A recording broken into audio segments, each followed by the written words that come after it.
this campaign. I am not going to exploit for political purposes my opponent's youth and inexperience. I could have been a contender. I could have been somebody. We have great fans. I want to thank them for being here. So it's a great night for Nebraska. The Nebraska Democratic Party is not going to have a sort of, burning bush moment where everything gets turned around in one election. That doesn't happen. I'm McKoy. Good morning, good afternoon, or good evening. The reason I say that, I'm not trying to steal it from the movie. I'm saying that because we're doing this show at about 11 a.m. on the 27th day of March of 2025. You may be listening to it in an hour or in a day or 10 years from now. And it's kind of interesting because, and I think you can relate to this, I kind of feel like I'm one of the disciples when in the book of Acts, where they're trying to figure out how to build this church. Well, we know how the ending comes. So I think sometimes on this program, we talk about things that are very current and very now. And you may listen to this point in a year and say, ha, ha, ha, Dennis, you were wrong. I mean, that's what we'll hear most of all. So I'm just kidding you. All right. So one of the things you want to talk about today was the purpose of government.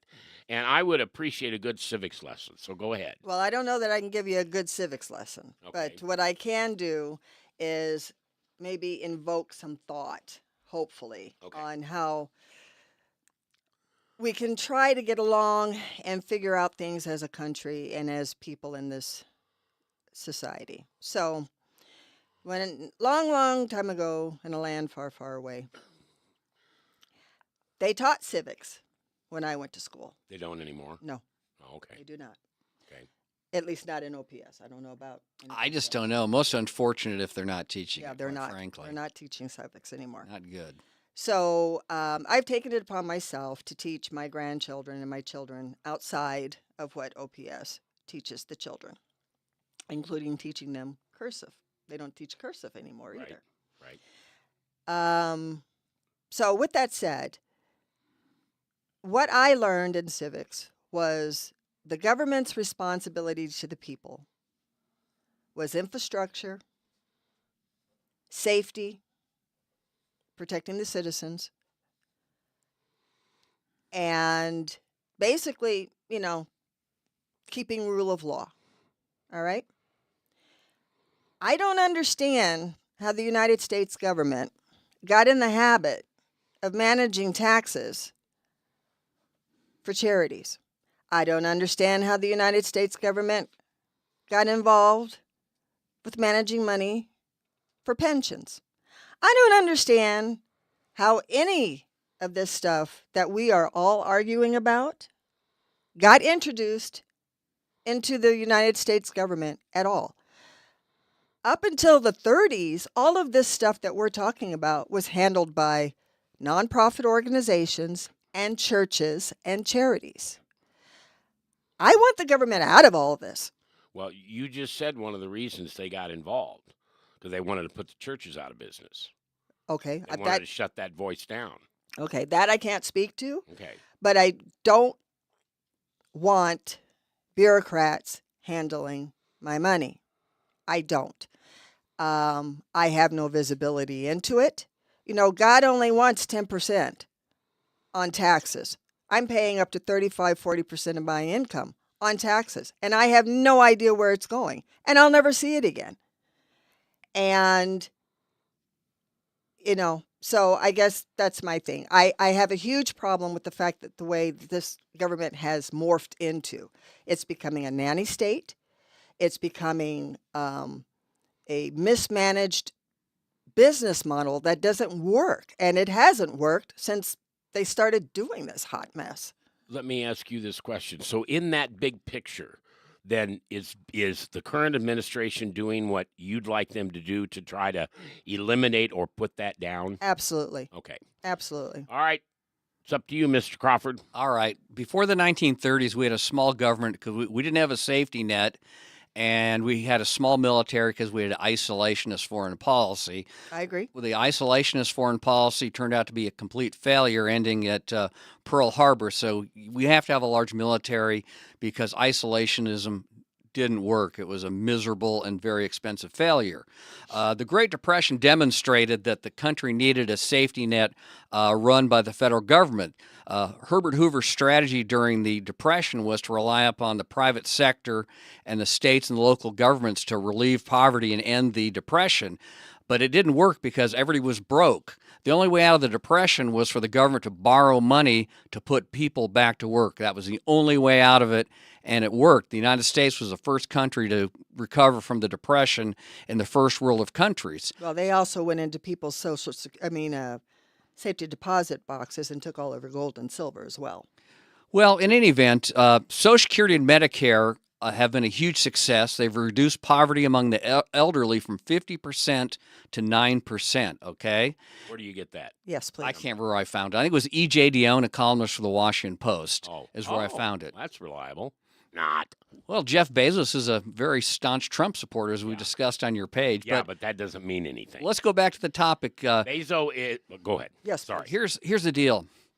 Private insurance companies can't make money insuring sick people and elderly people, okay? They just can't make money, so government has to have some role in insuring the sick and the elderly, and that also Medicaid, includes Medicare. veterans. Correct. We have to have those programs.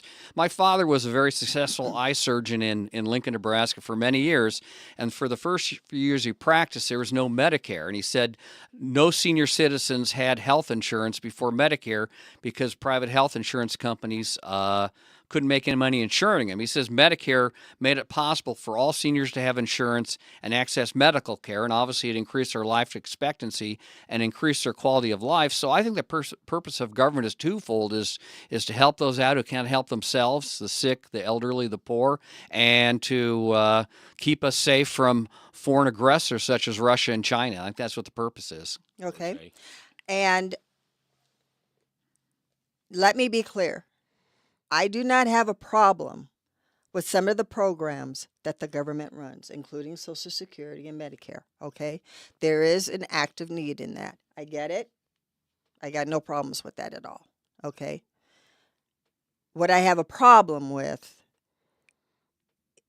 is the big, seemingly slush fundish things that are happening that make no sense to me as a taxpayer, okay? And I guess, when you were working in the, what was it, 20s, 30s, 40s, 50s, companies had pensions, right? Yeah, they don't have them anymore. They don't have pensions anymore, right? Yeah. So I guess what I struggle with is that if the government really decided that people needed to be taken care of. When I sit and I think about all the money that I've paid into Social Security, if I had just had that sitting in an account since I was 12 years old, I'd be a multimillionaire. I'm going to just ask a question. What's that? Would you like to have the choice of that being done? I'm not saying privatize it all, but if you could have said at whatever age, hey, I want that money to come to an IRA account or some type of an account where I control it, not the government. Yes, it's my money. Okay. It's my money. And, there are people who are always going to be in a position where they can't necessarily make enough to do what I'm talking about, right? And I get that. So you have those programs, Social Security, so on and so forth. And I'm good with that. I have no problems with that. What I have a problem with is the absolute waste and bureaucracy behind running this government. Do you have a problem with that? Well, if there's waste, then yeah, I have a problem with it. But I mean, Musk has discovered very little waste. I mean, Doge is essentially a fraud. Okay. All right. Anything else, kids? Because we're coming to the end. I'm good. I But can't think of anything, Mac. We've kicked it around pretty well. yeah. I want to make a joke about you for a minute. What? You said that you were teaching your children to write cursive. Yes. Your grandchildren. I think that's great. You ought to also teach them how to run an auto pen. No, that's quite all right. All right. I'm good. Well, we're Point Counterpoint, and if you search for it, it's Point Counterpoint Omaha. We'll be back next week. If you have any suggestions on topics, we'd love to hear it. Also, if you'd like to come on the show, we've got microphones in here. We're in Omaha, Nebraska, or on the phone. Whatever works for you, we'd love to have you in on the conversation. Thanks for listening. Divine truth.